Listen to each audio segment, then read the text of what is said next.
Hello, my dear students. How are you? Hope you all are well. This video is for class 3 students. Today, we are going to discuss about a story, and the name of the story is A Brave General, and this is lesson number 3. ছাত্ৰ-ছাত্ৰীসকল, এই ছবিখনলৈ চোৱাচোন। ছবিখনত কি দেখিছা তোমালোকে?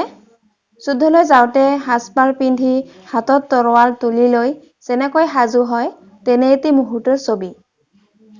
এতিয়া আহো আমি ষ্টৰীটো পঢ়ো। এ ব্ৰেভ জেনেৰেল, এজন সাহসী সেনাপতি।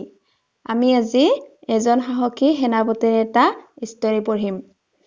In the days of King Chakradhar Singha, the western part of his kingdom was under the Mughals. The king had to pay huge sums of money to the Mughal emperor. He decided to fight the Mughals and recover the lost part of his kingdom. The king needed a brave general to fight the Mughals. He selected Lasit as the Borphukon or the general.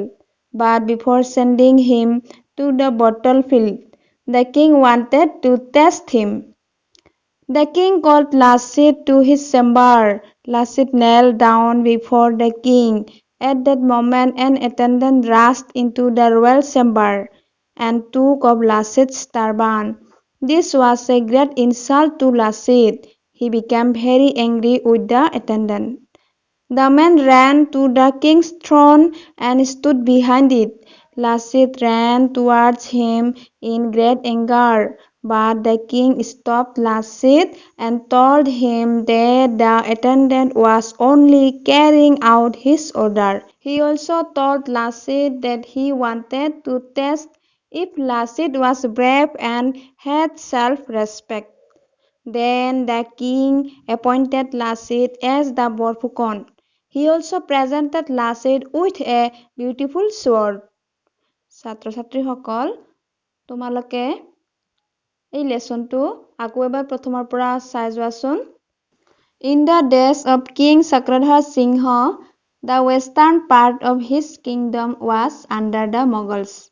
ৰজা চক্ৰধৰ সিংহৰ দিনত তেখেতৰ ৰাজ্যৰ পশ্চিম অংশ মোগলসকলৰ অধীনত আছিল। The king had to pay huge sums of money to the Mughal emperor. ৰজাই মোগল সম্ৰাটক এটা বুজন অংকৰ টকা দিব লগা হৈছিল।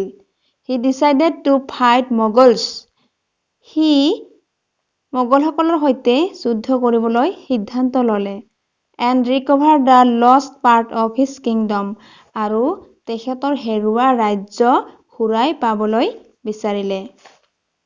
The king needed a brave general to fight the Mughals. সেয়েহে ৰজাই মোগলসকলৰ বিপক্ষে যুদ্ধ কৰিবলৈ এজন সাহসী সেনাপতি বিচাৰিলে। He selected Lasit as the Borphukon or the general. তেখেতে লাচিতক বৰফুকন বা সেনাপতি হিচাপে নিৰ্বাচন কৰিলে। তোমালোকে লাচিতৰ নাম শুনিছানে? লাচিত এজন বীৰ আছিল, যিয়ে দেশৰ কাৰণে যুঁজিছিল। But before sending him to the battlefield, the king wanted to test him. কিন্তু যুদ্ধ ক্ষেত্ৰলৈ পঠোৱাৰ আগতে ৰজাই তেখেতক পৰীক্ষা কৰিব বিচাৰিলে। অৰ্থাৎ ৰজাই লাচিতক পৰীক্ষা কৰিব বিচাৰিলে। The king called Lasit to his chamber. ৰজাই লাচিতক ৰাজপ্ৰসাদলৈ মাতি পঠালে। Lasit knelt down before the king. লাচিতে ৰজাক প্ৰথমে আঁঠু ল'লে। At that moment, an attendant rushed into the royal chamber and took off Lasit's turban. ঠিক সেই সময়তে এজন attendant, অৰ্থাৎ এজন মানুহ ৰাজপ্ৰসাদলৈ সোমাই আহিলে আৰু লাচিতৰ মূৰৰ টাৰবানটো, অৰ্থাৎ লাচিতৰ মূৰৰ পাগুৰিটো খুলি নিলে।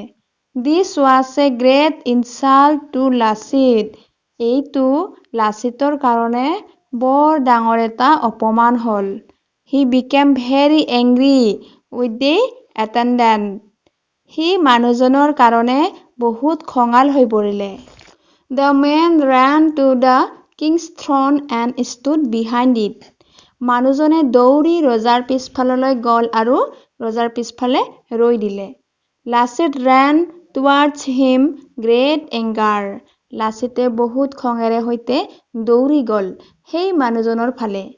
But the king stopped Lasit and told him that the attendant was only carrying out his order. কিন্তু ৰজাই লাচিতক ৰবলৈ দিলে আৰু ক'লে যে মানুহজনে তেওঁৰ অৰ্থাৎ ৰজাৰ আদেশহে পালন কৰিছে। He also told Lasit that he wanted to test if Lasit was brave and had self-respect. তেখেতে লাচিতক ক'লে যে তেখেতে অৰ্থাৎ ৰজাই লাচিত সাহসী হয়নে নহয় আৰু লাচিতৰ আত্মসন্মান আছেনে নাই এইটো পৰীক্ষা কৰিবহে বিচাৰিছিল। Then the king appointed Lasit as the Borphukan আৰু ৰজাই লাচিতক বৰফুকন হিচাপে নিয়োগ কৰিলে। He also presented Lasit with a beautiful sword. আৰু ৰজাই লাচিতক এখন ধুনীয়া তৰোৱাল দিলে। ছাত্ৰ-ছাত্ৰীসকল, তোমালোকে ষ্টৰীটো নিশ্চয় বুজিব পাৰিছা। এই ষ্টৰীটোত আমি কি শিকিলো? ৰজা চক্ৰধ্বজ সিংহই তেখেতৰ ৰাজ্যৰ হেৰুৱা অংশটো ঘূৰাই পাবলৈ মোগলসকলৰ সৈতে যুদ্ধ কৰিবলৈ লাচিতক সেনাপতি হিচাপে নিৰ্বাচন কৰিলে আৰু যুদ্ধক্ষেত্ৰলৈ পঠোৱাৰ আগতে ৰজাই লাচিতক পৰীক্ষা কৰিব বিচাৰিছিলে। ৰজাই লাচিতক ৰাজপ্ৰাসাদলৈ মাতিলে আৰু লাচিতৰ মূৰৰ পাগুৰিটো এজন মানুহৰ দ্বাৰা খুলি নিলে। তেতিয়া লাচিতে বৰ অপমান বোধ কৰিলে আৰু খঙতে সেই মানুহজনৰ পিনে দৌৰি গৈছিল। তাকে দেখি ৰজাই লাচিত যে এজন সাহসী আৰু আত্মসন্মানবোধসম্পন্ন ব্যক্তি বুজিব পাৰিলে। শেষত ৰজাই লাচিতক বৰফুকন হিচাপে নিয়োগ কৰিলে আৰু এখন ধুনীয়া তৰোৱাল উপহাৰ হিচাপে দিলে। ছাত্ৰ-ছাত্ৰীসকল, আজিলৈ ইমানতে সামৰিলো। পুনৰ লগ পোৱাৰ আশাৰে ধন্যবাদ।